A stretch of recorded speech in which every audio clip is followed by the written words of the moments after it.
तिकडे गेल्या एका तासापासून रॉबर्ट वाड्रा यांची ईडीकडून सध्या चौकशी सुरू आहे। ईडीकडून वाड्रा यांना दुसऱ्यांदा समन्स पाठवण्यात आलेला आहे।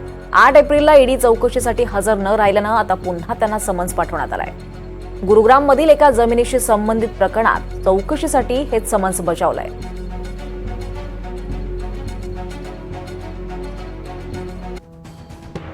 रॉबर्ट वाड्रांना समन्स कशासाठी बजावलं आपण पाहूयात। हरियाणातील जमिनीच्या घोटाळ्याप्रकरणी हे समन्स बजावण्यात आलंय।